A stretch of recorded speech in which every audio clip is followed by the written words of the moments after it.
Hello, and welcome back to Diecast Graveyard. My name is Paul.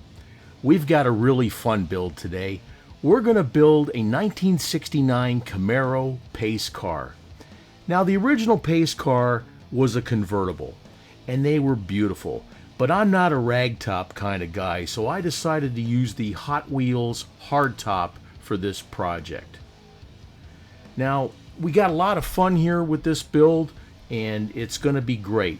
So go ahead and sit back and relax, grab your favorite adult beverage, or if you don't drink, have a Coke or a water or a coffee or whatever, but sit back and enjoy today's custom build. This is going to be fun, and I've been looking forward to doing this for a long time.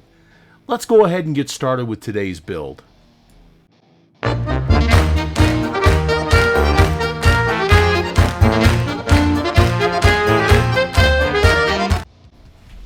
I've already drilled out the post, so let's go ahead and take the car apart.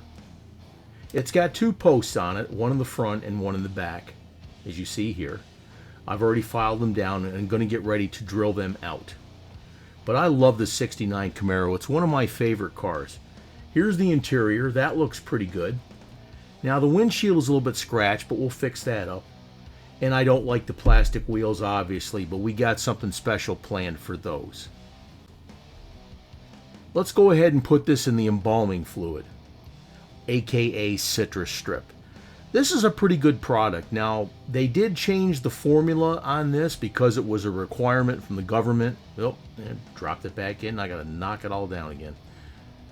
But the formula, I guess, was just too harsh or something, so they took some of the chemicals out of it.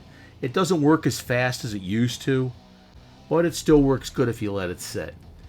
Now, I took the car, once I cleaned it off, and I sprayed it down with this Tamiya surface primer.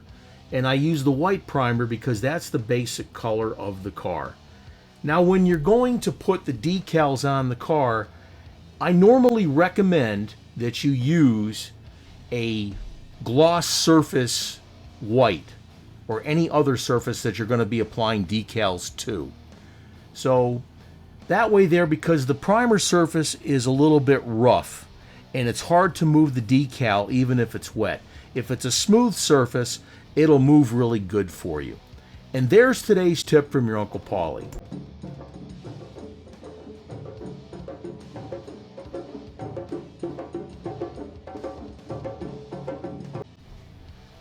Now here we're putting on the decals from Second Chance Redlines.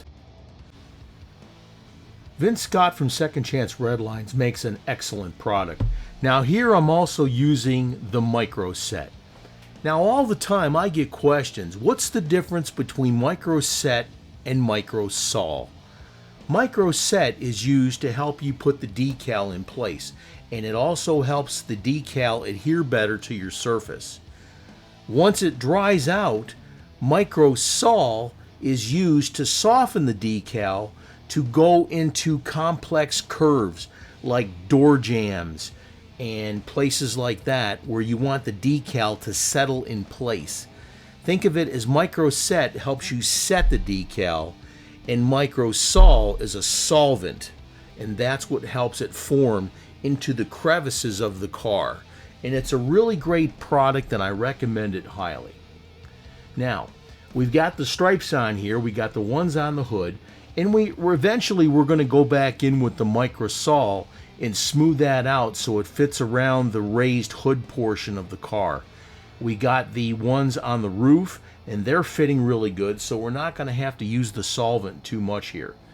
Now, the back decal, the one that goes on the trunk, also wraps around the fin or the spoiler on the back of the car. So you're going to have to place that gingerly, form it around there with your micro set, and then use the micro set on your Q-tip to go ahead and form it around the back of that spoiler as you see here. But I'll tell you, if you use these products properly, you're going to have a great time doing these customs. Now, it's going to take some practice. You're going to have to practice this and get good at it.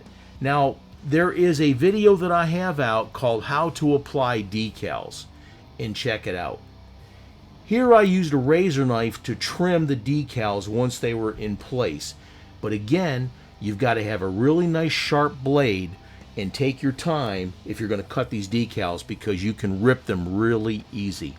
Guys, it's only going to take practice for you to do this and master this step.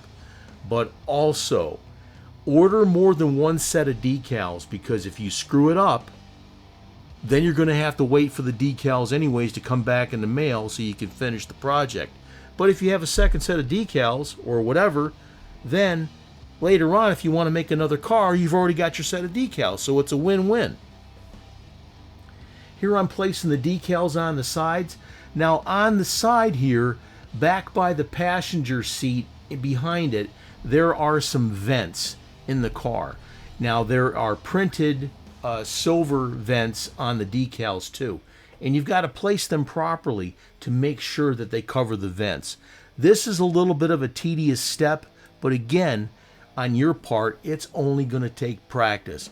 And as I say every single video just about, you can do this too. It takes time, it takes practice, but if you watch these videos, watch my videos, watch the videos from Andrew over at Maple Leaf Customs, watch the videos from Caliber 50 Customs and Tom Ward. He does a great job. And there's so many other folks out there that do an excellent job. Mike's Mods and Customs, he does a great job too. Check these guys out, show a little Diecast love, and get over there and subscribe to their page, give them a big thumbs up.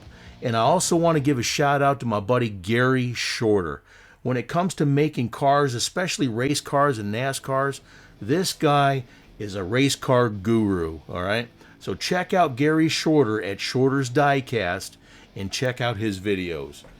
I know he'll appreciate it, and he also sells them too. So if you got a special NASCAR that you want to have built, check with Gary. He'll make it for you.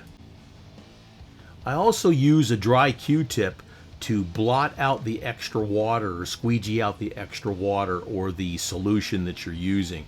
Just be careful because it will move. Check out the decals available at Second Chance Redlines at the www.scredlines.com. Vince Scott and his wife, they are some of the hardest working people I know, and they do a fantastic product. So please check out their website. Not only decals, they sell their beautiful Retro Flame paint, and if you like Spectre Flame, you're going to love Retro Flame. They sell the tires, they sell the glass, they sell the replacement hoods for your Redlines. Check out Second Chance Redlines, folks. You will not be sorry.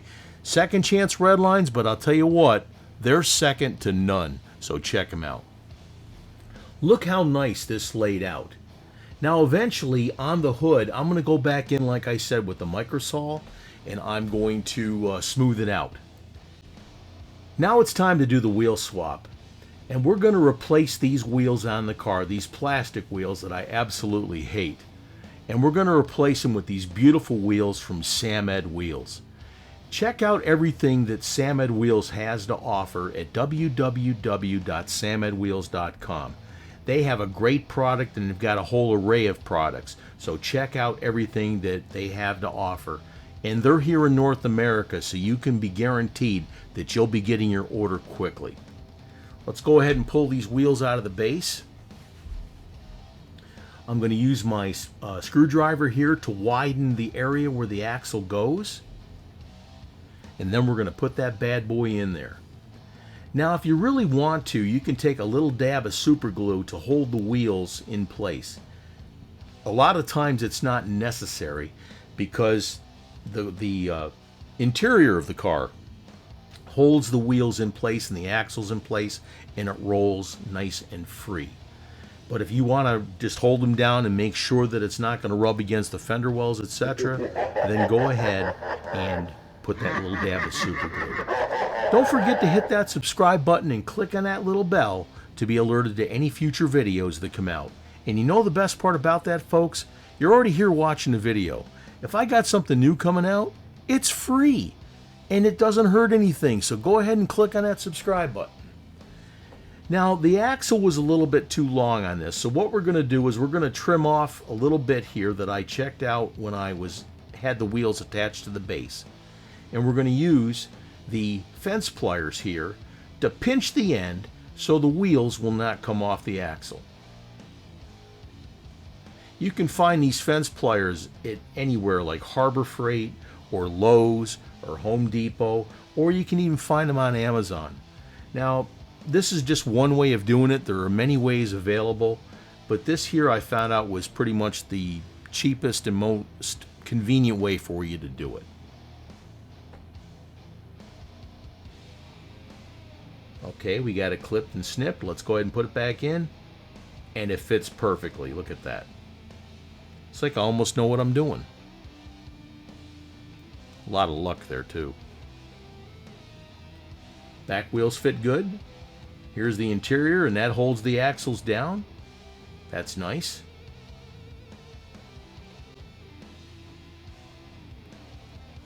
We clear coated the car. We detailed it up with the tail lights, the grille, the headlights, and the signal markers in the front, or the fog lights. That looks excellent. Here's the base with those beautiful Samed wheels. That looks excellent. Here's the interior. Maybe next time I do one of these, I'll go ahead and detail the interior, just to show you that I can do it. And there's the glass. Let's move on. Meanwhile, back in the graveyard. And here's what we started with. This Hot Wheels 69 Camaro. I love this car, and this is one of my favorite cars for real. We took the car apart. We went in and we cleaned it all up. We sprayed it down with Tamiya surface primer. We put the decals on from Second Chance Redlines. Once we got that done, we went ahead and we clear coated it using the American Icon system from Spray Gunner. Check out all the products that are available at Spray Gunner. You've got paints, you've got airbrushes, you've got compressors. Check out everything at Spray Gunner. Great folks, great service, great products. What else can you ask for? So this is what we started with, like I said, this 69 Camaro. And it's a really great casting, but it definitely would be screaming for some improvements here. We took it apart, we painted it, put decals on it, clear coated it, wheel swap, and this is what we got to. Look how beautiful that turned out. I really enjoyed doing this car, and again, this is one of my favorite cars, but look at the details on this. The taillights that we painted and then outlined in chrome. The grille that we did with the beautiful headlights and the fog lights down below. We got those beautiful Samed wheels. Look at how nice they look. Now again, I wish I had the original Chevrolet wheels that these particular kind of cars had in the day, but I don't know of anybody that makes them. If you do know somebody that makes those original Chevy rims, please let me know, because I definitely would like to get a hold of some. But this was a fantastic build, and like I said, all the products that I use here are available for you. The decals of Second Chance Redlines, the paint from Spray Gunner, the wheels from Samed Wheels. You can get everything, and you can do this yourself. How about a few glamour shots? Look how nice this turned out. I am super, super happy with this car, and it turned out beautiful. Now, I'm looking at producing some of these cars, and if you would be interested in purchasing one of these cars from me, say something in the comments and I'll get back a hold of you. I'll definitely be doing these cars, but if you want one, let me know, get on the list, and we'll get these made for you. I want to thank you so much for coming and enjoying this video at Diecast Graveyard. This was a lot of fun, and I've got a lot more videos coming out in the future, so please check it out. My name is Paul from the Diecast Graveyard. Check out my website at diecastgraveyard.com. Thank you, and cheers.